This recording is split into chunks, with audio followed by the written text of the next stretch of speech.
Welcome back. It's been so long that I now have a mustache.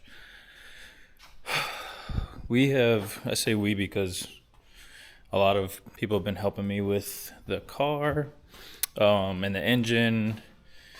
It's been tough to film. It's been a lot, obviously a lot more to chew than I wanted, but every time I got to a point where it's like, oh, I'll use this, I was like, I'm going to replace it. I just didn't want to take the chance. So, without continuing on the sappy path, let me show you. I think we stopped.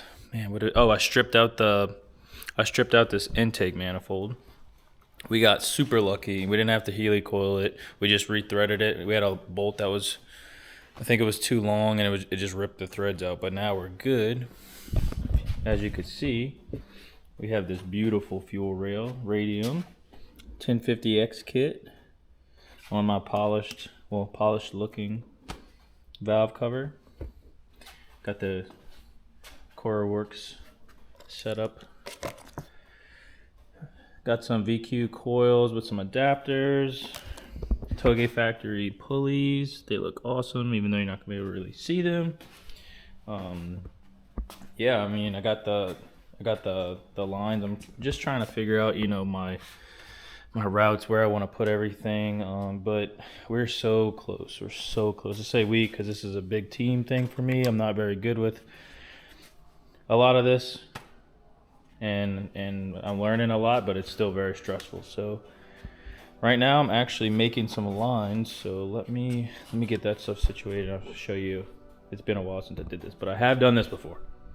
All right, so I'm making a drain line for the turbo, and I'm just trying to, use some good cuts here. So I'm gonna try to set this up and see if I can get a good angle of me cutting this and try to get the fitment correct. We'll see.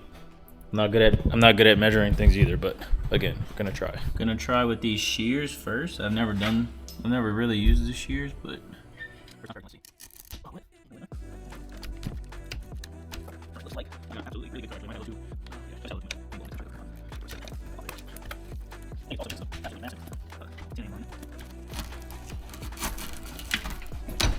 give me that.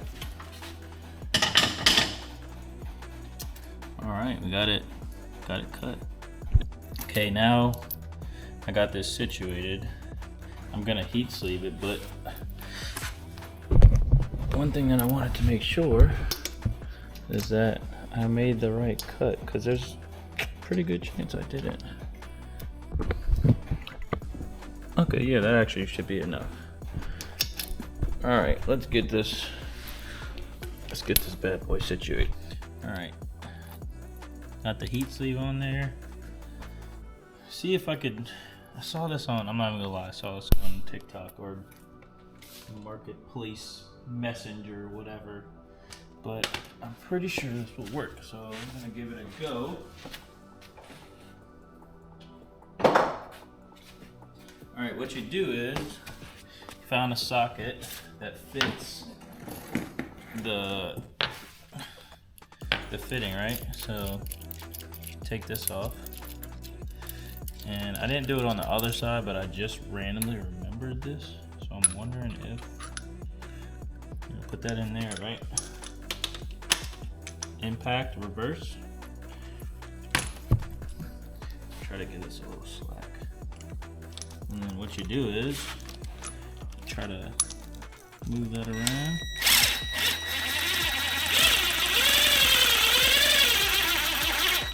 Starts to, oh, it's working. Oh. Kind of stressful. Oh yeah. That was actually pretty cool.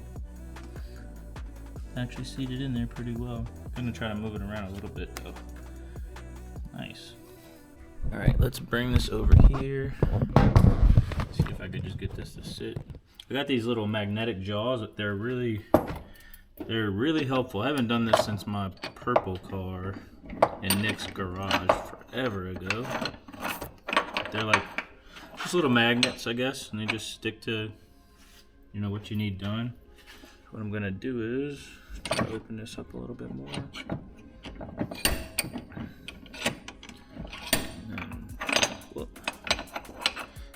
My vise is a little bit too small. Just a tad. And then it lets you fit the fitting right where you need it. Just tighten it, get it pretty nice. I do know that it's kind of a pain to get these to sit a lot of the time, so I try to maneuver the shape beforehand. I'll take like a little something that just make sure that holds where it needs to be. And again, it's not the easiest thing in the world, because you don't want this hose to be pushed back out, and that's what I'm trying to avoid right now. I'm gonna try to push up on the hose and then seat the fitting. Oh, you got a little something in there. Probably some excess tape. I don't want that in there. Alright, let's see.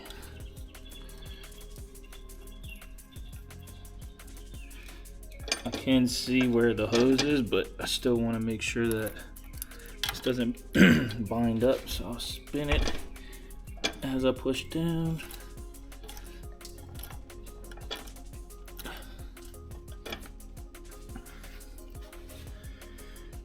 Another tip, let me see, I just remembered this also. Let me see if I have a marker or something. You could draw like a little line on there, put a piece of tape, and it just really helps. Actually, I found a piece of tape.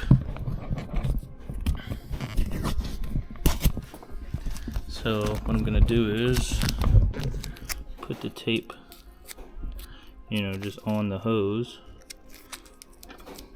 You can put it closer, obviously, but if it goes below, where I marked it, that means we got a problem. All right.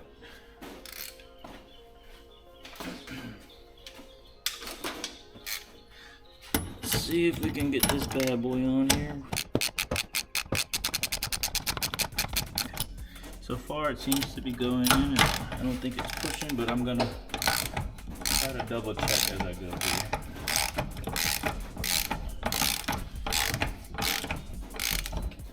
Again, this isn't the easiest thing in the world, but it's also not terribly hard. So I'm not super mechanically inclined, but I bought, like having this definitely helps.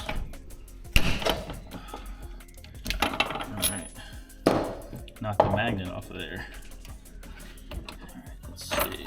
Go up a little bit. See if we can get it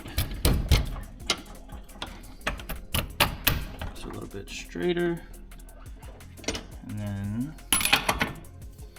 just make sure we're good to go.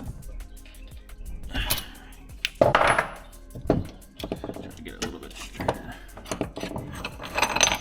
I'm gonna go blow this out before I test it. All right, I got it on there. I'm just mocking everything up right now, but it's, does what it needs to do. Drain right to the bottom of the motor, and that'll work. For the rest of it, hopefully, just in case I don't get it on video, I'm gonna be doing the coolant setup as well. I think I'm gonna do a 90 here to come a little bit further away from the manifold, and then tie into here, and then possibly do another 90 here, and then go to my radiator. But so far so good. I got all the Chase Base stuff on for the power steering. This cool English tune dipstick holder. I mean, it's so basic, but I don't know, I just think that's the coolest thing ever. Yeah, it's going. Hopefully we could get this thing situated here soon. I guess let me show you the engine bit while I'm here. So I got Chase Base power steering stuff. We're still figuring out the route for this. Got the the brake line setup, the complete setup, going to each caliper, and then to my block bias right there. Actually accidentally messed up my line putting it on the trailer, my brake line, so I have to do a little custom line now. Not a big deal though. But everything's coming together. We got, oh wait. Ian actually put this together. Got this was the old hanger right here for my fuel setup. It was crusty. It had like, I don't know, somebody put, I don't know what they put. It was just like a ground they kind of made work. Some solders. I'm not knocking it at all. It worked at some point, so I mean, not a big deal. But this is the setup now. I have this Deutschworks 180SX R32 setup. Everything completely freshly wired. Came with fittings for my fuel lines that I have to make. 450 pump for E85. I mean, like, it was a lot of money, but this is just so much simpler. And I don't know, I think just having something fresh and not having to worry about it for when I go tune the car has like been my biggest worry. We couldn't get the car to run right when we first got it, and then oddly enough, this was when we took the sending unit out, there was no gas in it. So I'm almost wondering if it just didn't have, maybe the gas gauge wasn't reading right. But I guess that's for another day. Say if anybody has any questions or has any advice for me, especially when it comes to tuning, please comment, because that's a fresh one for me. I've done like a street dyno session years ago, and then I did like a HR tune on a 350Z with Martin years and years before that, and that was it. I've never done like full standalone setup, so a little nervous, but I think it'll be all right. So hopefully next video you see this thing running. So peace.